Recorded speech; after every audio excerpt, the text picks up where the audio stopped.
Hello, my name is Michael Gray, and I'm at the Andrew Turner Museum with a good friend of mine, Donald W. Newton. We, we both from the LV project. He have a couple LV. project going on, and we would like to hear and see what's going on with my man Donald Newton, W. Yeah. Newton. Well, thank you, my brother Michael Gray. You're welcome, sir. Yes, indeed. LV, Lamoquelin Village. Wonderful times. Absolutely. Great times. And a great city. Growing up, just, under difficult circumstances for me. But however, I had the opportunity to go to church, Rangers Temple, and attend the public schools of Chester. And wow, was that a blessing for me. And it's something I talk about wherever I go in my bios. I'm proud to be from Chester, Pennsylvania, and proud to be a product of the school system. And going into acting in theater, it's funny, I think back in 5th grade, first, well, I did some other things, in church you do this and that in Sunday school, but play we had in the 5th grade with Mr. Thompson, who read us the Boxcar Story. I mean, such a wonderful atmosphere going to school when your teacher reading to you and everyone, we were quiet, couldn't wait for that moment. But my first role was a dog.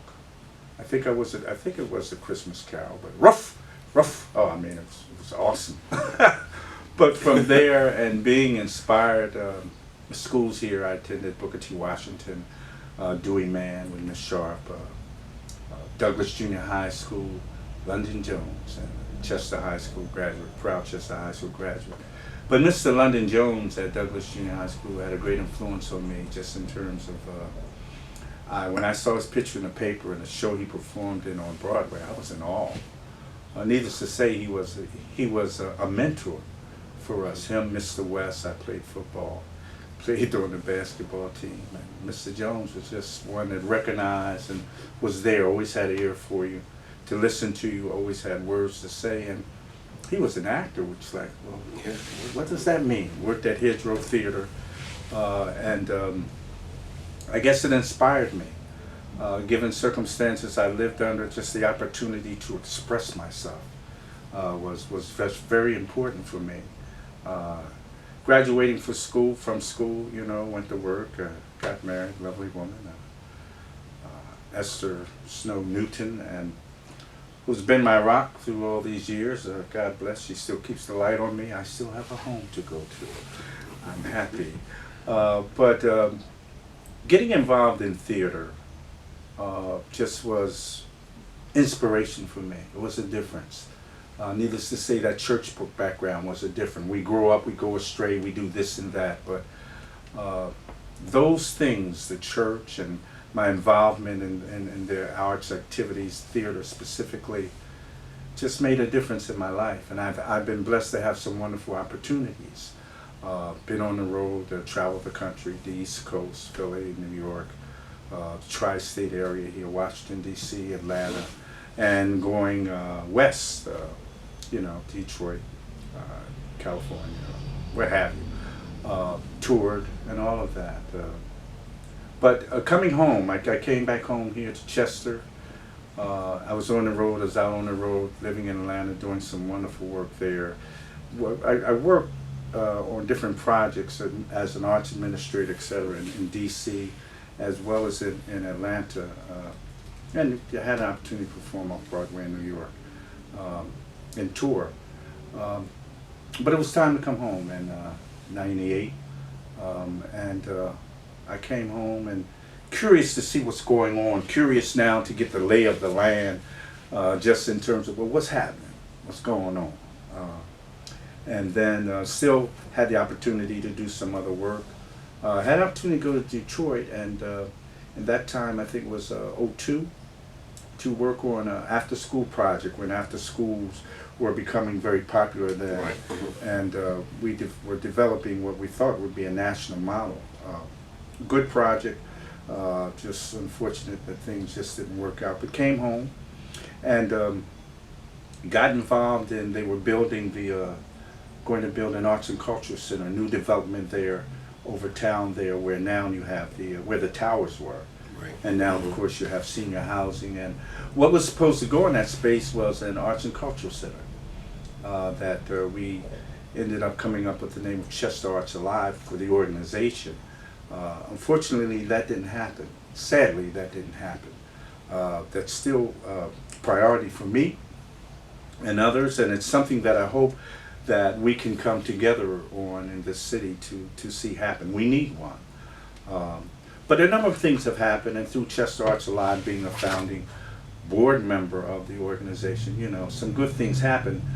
And the Chester Arts Alive was formed to do programming in the interim from after getting this grant, the HUD grant that we got, and Chester Housing Authority had received, but in those plans was supposed to be, as I said, an arts and cultural center. Unfortunately, that never happened. Our focus, which was about having arts and culture programs, education here in the interim, but we got focused and on the building, all right, and you know, fought to have that. Didn't happen. Promises made, promises broken, which you and I both know happens too often here in our city. However, the organization, we were able to move forward. We were able to do some things, establish the Holiday Family Arts Festival, which you participated with me in showing your art and doing things there, and that was a good thing. But along with that, there were many other organizations involved here with this effort to build the Arts and Cultural Center.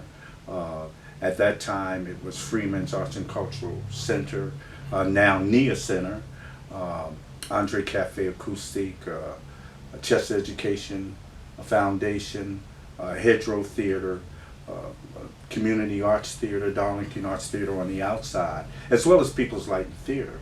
But on the inside, Chester Fine Arts Center East, the YWCA, and others. Even HUD, not HUD, CETA was a part of it, the city was a part of it. So, but you know, what I found, and you know here, just coming together and sticking together and going through that, people are discouraged very easily. And one reason, again, promises made, promises broken. However, through all of that, we've managed to stay here and do something significant. With Chester Arts Alive, while we don't have an arts and cultural center now, it still is a desire and a wish.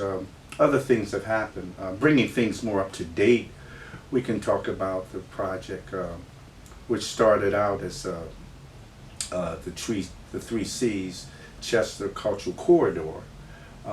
And a gentleman by the name of Rick Soto Lopez, who came here, you know, talking about when Strong Cities, Strong Communities came here, we had some Strong City, Strong Communities fellows. Rick Soto Lopez was one of them.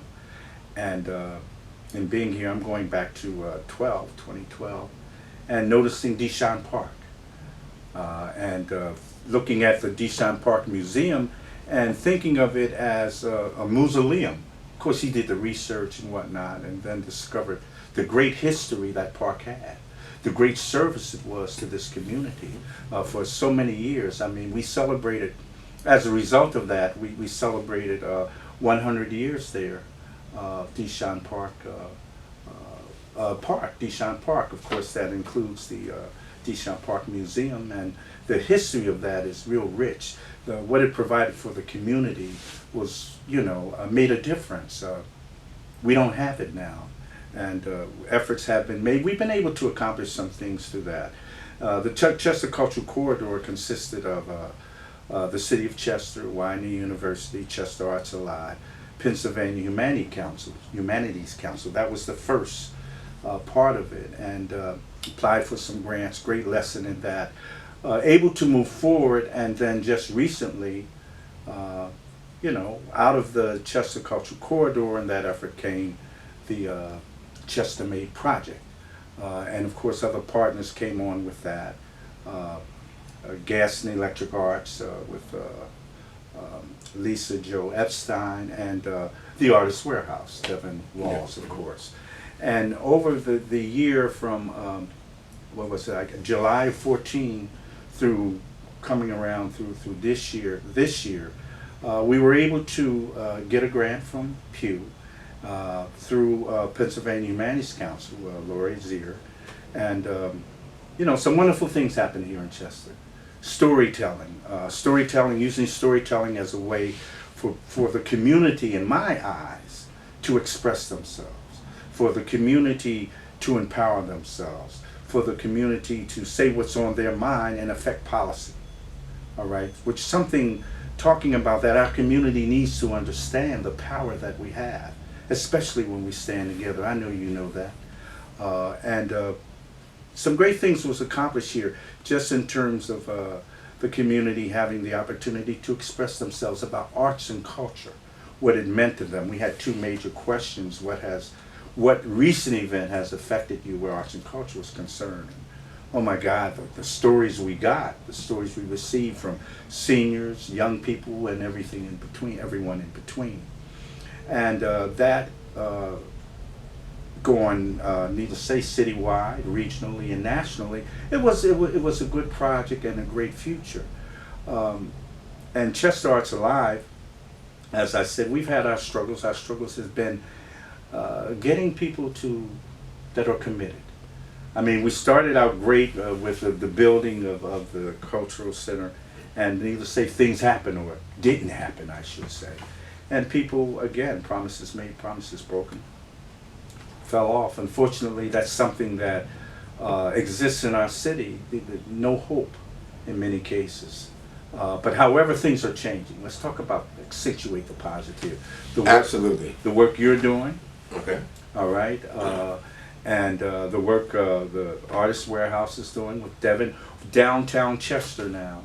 I mean, that section now that's active between 6th and 5th Street on Avenue of the States, and right around the corner, of course, is Andre Cafe Acoustique, which we're part of this movement too. So, the wonderful work has happened. Attention has been focused there.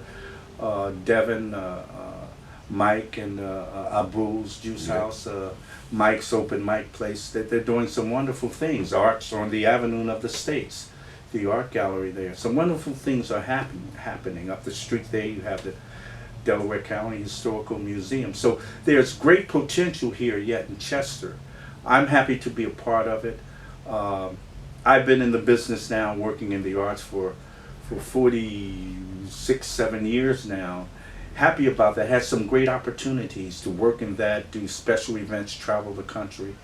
And, our children reflect that, just in terms of what we've raised them, the exposure. Many of our children today don't have that kind of exposure.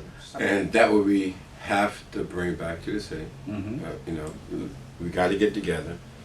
No matter what it is, we got to become as one. Yeah. We have to do that, and we work on that. It's hard. No. It's not easy done. Mm-hmm. It's very hard, but we have to keep it going, keep the spirit up. Mm-hmm. It will get better in due time. As long as we bring the young people in with these young minds, Mm-hmm. Our sons got to say what they have to say, And daughters. there's something to do it, absolutely, and we will accomplish this. Yeah. But we have to make the first step. Yeah. Chester have to make the first step. Mm-hmm. Then other people will join in, but they're gonna take us. They're gonna take a lot of work. Take a lot of work. It's taken a lot of work. You've done some incredible work. You and many others here. I'm amazed. I'm amazed at the work that we do. But we have to work better together, though. Yes, absolutely. I agree with that. That's important. That's we have to work better. We have mutual ideas or ways to do this. On that, we can work together and support each other. How are we gonna do this, Don? What's the idea? What do you think will make it better? Well, again, I'm saying working together. All right, you're doing a collaboration with. You've done a collaboration with Overtown, and it's very rare for me because it's very rare. You know who I am. Yeah. I like to do things on my own, Right. and I always have been. Mm-hmm. No one can come in and say this and this and that. Right. But and I respect that. Yeah, but now I'm willing to. It's needed now. It's needed. It's needed. Everyone has to get their mindset together for one common goal. This is our children. This is the importance of this city. Mm-hmm. We must stand and we must come together and we must work together. Now, if I could do it, anyone can do it. Okay? I'm telling you the truth. So on that subject, we're gonna get to your acting. I mean, what's coming up? Well, been in this business for 47 years. Have had some wonderful opportunities on this across this country, touring the country, off Broadway, etc. Coming up as the last 11 years, I've really focused my time here in Chester. I was happy and privileged to do some good work. Master Howard and the Boys recently in Wilmington, as well as a play called Math, a great show about urban life. What's coming up is, wow, a wonderful opportunity, and I say that because we're talking August Wilson. And we're talking August Wilson's Two Trains Running, written by him, and it's a play that takes place in Pittsburgh, as all his plays have, but it reflects black life, African American life here in the country. I mean, just set in Pittsburgh. This particular Two Trains Running line in there is that two trains run every day, one coming in and one going out. So here we see it's at a period, it's 1969. I mean, I graduated in 1968, but 1969, it talks about then and what was going on in Pittsburgh. It talks about the struggle going on in Pittsburgh in particular, just in terms of work and jobs. It's statements in there about working, and then the work that we have done, 300 years of work, and never took a lunch hour. And now that you have to pay us to work, ain't no jobs. So it talks about that, it talks about life there, it talks about the struggle. It's a wonderful play, it's a wonderful opportunity for me. The play opens this week, October 30th, 31st, and the 1st. And then the following week, November 6th, 7th, and 8th. It's going to be at the Community Education Center located in Philadelphia, 3500 Lancaster Avenue in Philadelphia. Easy access in and out. You get off at 30th Street, up Market to 46, make a right, and then you're there on Lancaster Avenue. I'll give a number, 215-681-03. Sorry, let me do that again. 215-681-0131 is the number you can call for tickets. It's been a great opportunity. I've had an opportunity to do another full play of August Wilson, and that was the piano lesson in Washington, D.C. at the Ira Theater there on Howard's campus, and wow. I mean, you hear August Wilson, it's an opportunity to do it, you run. If you're an actor, you run, you want to do it. So that's coming up, looking for people to come out to that. And we're going to continue our work. We're going to continue collaboration, Absolutely. Working together and making things happen here in our city for our community. But we focus on our children. Donna, thank you. Thank you, for Michael. your time. Thank you for this opportunity. It's been a pleasure. Thank you and your family. Thank Thank the Andrew Turner Museum. Absolutely. We're going to say, love you, peace. Peace.